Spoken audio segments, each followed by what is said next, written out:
Alright, so here we are with the 2-1 graphing and writing inequalities notes for Algebra 1 or Intermediate Algebra. This is a little warm-up just to remember what an inequality is. So again, it's unequal, and so we're not going to necessarily have an equal sign every time. We might have a what they call less than sign or a greater than sign, or actually this combo symbol as well. So as we take a look at what they're asking us here, they want you to compare. So kind of brings you back to probably elementary school where you're trying to figure out which one is bigger, and then of course the teeth of the alligator or whatever it is eating the bigger piece. So for instance, between -3 and 2, 2 is clearly bigger. 6.5 is bigger than 6.3. Fractions are a little bit different, but of course one of them is negative, so that's going to, of course, make the one that's positive bigger. And then the last one actually is equal, because 0.25 is 1/4. So, then the next piece is asking, tell whether the inequality of x less than 5 is true or false for the following values. So basically they're saying, take this x value that you have, put it in here, and see if it's true. So we're looking at the statement is -10 less than 5. And -10 is less than 5, and so we'll call that one true. Alright, the next one, they want you to compare 4.99, so they're saying is 4.99 less than 5. And yes, it is. Alright, looking at our next piece, now they're asking is 5 less than 5? And that is, of course, false. 5 is equal to 5, but that's not an equal sign, so that's not going to work. And then our last piece is asking is -1/5 less than 5? And of course, since it's a negative, it definitely is less than. Alright, so the main things to get from this warm-up or practice is understanding that less than does not mean equal to, okay?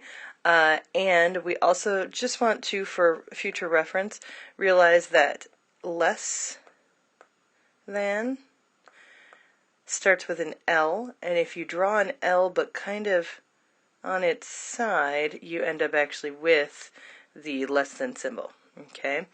Versus the greater than symbol is this one, alright?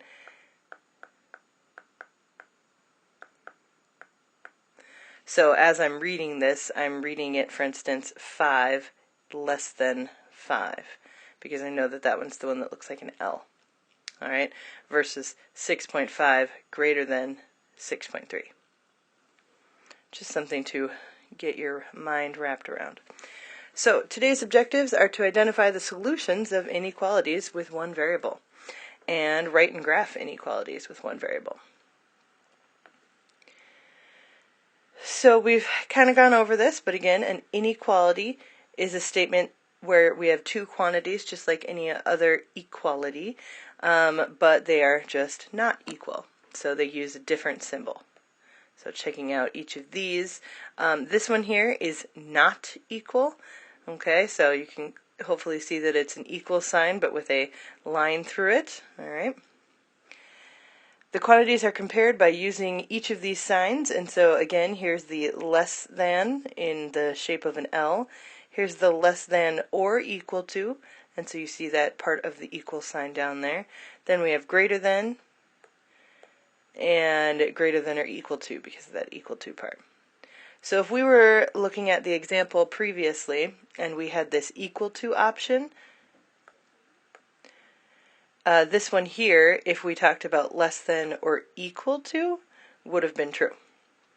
But because we're not talking about if it's equal to as well, then it's going to be false, right? Because 5 is not less than. It's less than or equal to. Alright, then we're looking at the solution of an inequality. So the solution of an inequality is any value of the variable that makes the inequality true, which means that it's a range of values, or a list, or a a group. And so because it's a group of values, then we have a grouping of answers, and we have to write it in a different way. So here we are graphing an inequality, and this is where I'm getting at, where there's a group of solutions. So an inequality has too many solutions, okay?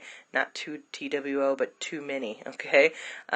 So because it has too many solutions, I'm not going to just sit here and say -5 could be it, -4, -3. I'm not going to write each of them.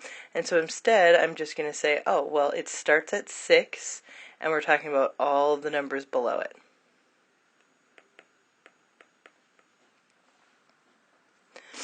You can use a graph on a number line to show all the solutions. All right, and so that's where they'll say graph the solutions versus write it out, because sometimes it's easier to see. The solutions are shaded, so this is kind of their shading here. I usually do kind of a squiggly line, because if you start to just shade, especially with pencil, not that we are using pencil at this current moment, you can't necessarily see where it was shaded. It blends into the number line. So we have shaded, and then of course notice this arrow indicating that it's going that way. We need to show that an endpoint is a solution or not, and so notice that this one is empty, and that is because we have a less than symbol and not a less than or equal to. Because if it was equal to 6, then we'd go ahead and fill that in, right? Because we want it to be part of the bolded, filled in space, okay? But because it's not equal to, we have an empty circle. So going back to our chart here, when we do each of these ones on a number line, we're going to have an open circle for a less than, an open circle for a greater than, because they don't have that equal part, a closed circle for less than or equal to, and a closed circle for greater than or equal to. Just gotta fill that in more. And then of course, because the last one here is not equal, that would be an open circle as well. We don't want that to be kind of shaded in. All right. The way that I tend to remember this is the one, for instance, here that takes more ink to write, because right, we have a less than, but then also the equal part is going to have, more ink to write is going to have more ink and filled in. Just like over here, more ink to make this one than this one, and so we gotta use that extra ink to fill it in. Versus over here, we've got less.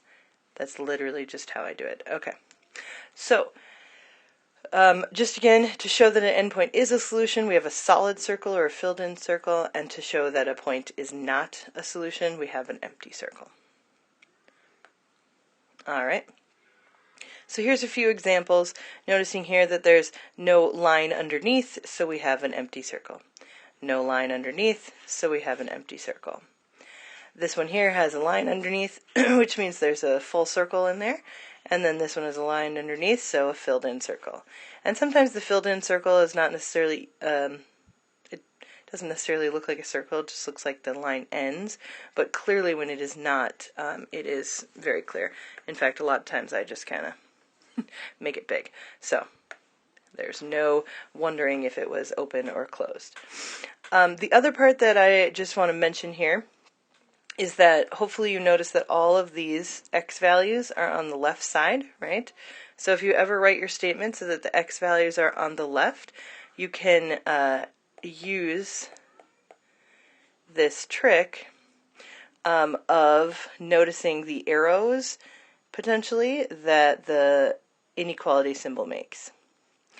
So for instance, notice that this one has an arrow pointing that way, which of course is where we're shading. This one kind of has an arrow, if you made that inequality symbol into an arrow, would point that way, which is where it's shaded.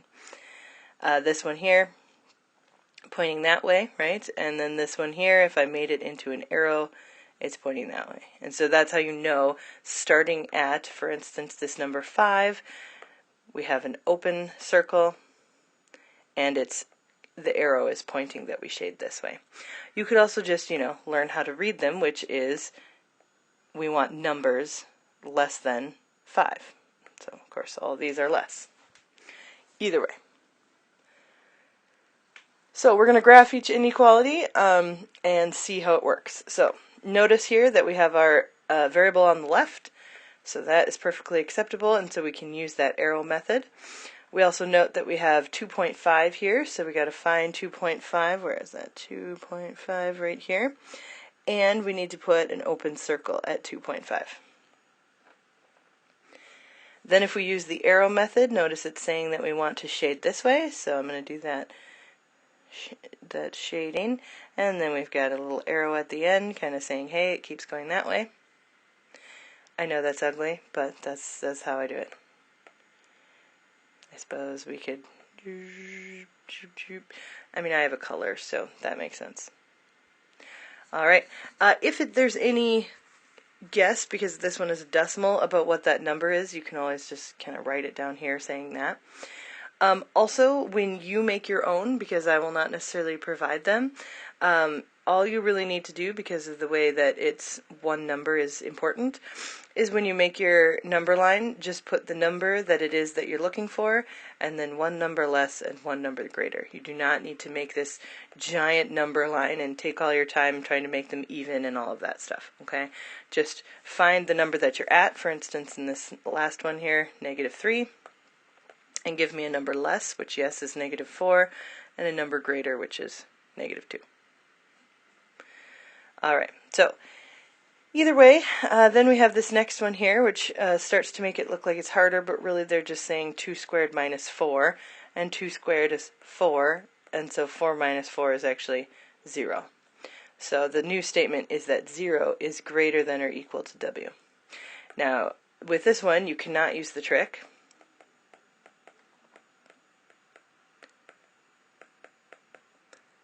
Okay, because your variable is on the right side.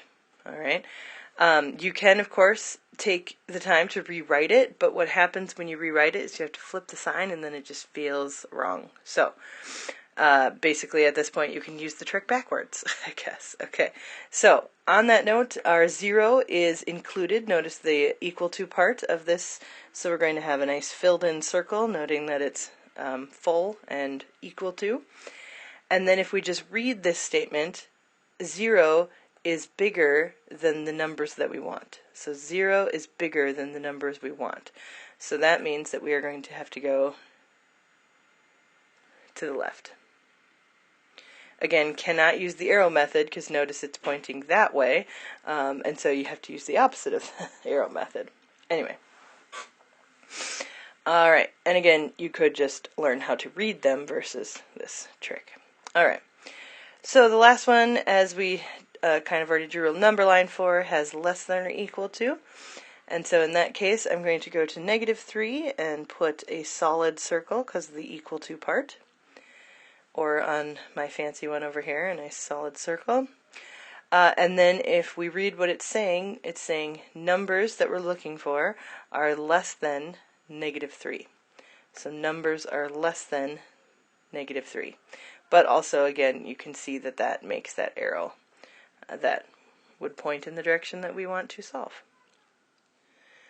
Alright, so moving on, we have writing an inequality from a graph. So now instead of having the inequality and graphing it, we're going to be given the picture and need to graph. So for instance, all of these can be an x value because they don't necessarily give us a letter, so we can always have an x here. Then we can identify the number that they're talking about, so notice that 2 has the circle on it and -0.5 has the circle on it. I also know that there's no equal to part on this top one here, and there is an equal to part on the bottom one, so just kind of noting that for future reference, maybe writing it on the one. And then, because I have written it with my variable on the left side, we can use our trick. And so because this one is shaded in this direction, we can use a less than sign. And since this one is shaded in the right direction, we can use a greater than sign.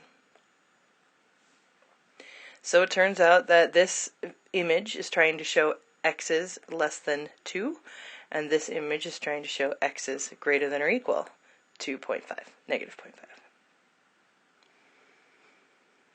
Alright, this is where we want to make sure that you understand that as much as we know less than, when someone says no more than, they actually mean less than. I know. When you see more, you think more than or greater than, okay? But when it says no more than, you're actually looking for a less than or equal to. When it ever says at least, again, you think less than, because least is less, but that's actually a greater than or equal to. It's just one of those phrases that when you say it directly, very much sounds like more than. But anytime that you have a word that sounds like it, which is more than or at least, rather than the actual word less than, you're going to want to kind of use this flip. So, we've got some examples here to see if we can test what we know. So the first piece here wants you to graph. Notice that I've provided this kind of blank slate here, so if we put negative 4.75 in the middle, this other piece could then be negative 5, and then this other piece that I can't write on because it's so small could be negative 4. Negative numbers are kind of annoying because they end up being bigger by being less, right? So if you can't necessarily figure out what is to the left or the right just by one dot, you could in fact just say negative 100, because you know that's much less, and 0 on your number line. So you don't actually need to put the number next to it. I just need to know that you know those numbers are less and those numbers are bigger.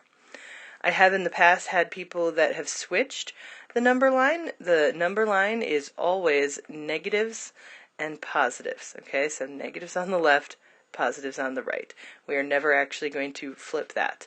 So that's just understood. All right. Then as we're graphing, we notice that it's in equal to, and so we're going to fill in our circle. And then because the variable is on the left, we can use that trick of making our greater than sign here into an arrow and realizing that we're going to be shading to the right. Again, you can also just read that we want numbers that are bigger than negative 4.5. All right, then they want you to write the inequality as we just did in the previous one. So I'm going to use x. I'm going to identify the important number, which is 3 here, or negative 5.5 here. Then I'm going to use the arrow technique. So notice that my arrow here shows me that it's a greater than, versus my arrow here shows me it's a less than. And then I just want to double check if I need an equal to. And this one is filled in, so we want an equal to, but this one is open, so we keep it as a less than. Again, you can always just look. 3 is the number that is the least, and then we want all of the numbers that are bigger. So if I put in a 10 here, that's one of the answers. It is in fact greater than 3. Alright, and this last one here, just a word problem to double check. A cell phone plan offers free minutes for no more than 250 minutes per month. Define a variable and write an inequality for the possible number of free minutes and graph the solution. So, it turns out that we have 250. That seems to be the important number. Again, since we could just put 0 here and like 300 here on that other side, but of course you could always just go one number less and one number greater just because it is a whole number, so it makes more sense in your mind. Alright, so either way, a cell phone plan offers free minutes for no more than, and so going back to our notes here, any time that it says no more than, you've got actually a less than or an equal to. So less than or equal to. So a cell phone plan offers free minutes for no more than 250 minutes. Meaning that's the capacity. No more than. Do not go more than 250. So that means that we are going to put our circle at 250 and we're going to graph to the left of that. So no more than. Those are the minutes that are going to be free. M, notice it says define your variable, is your minutes that are free.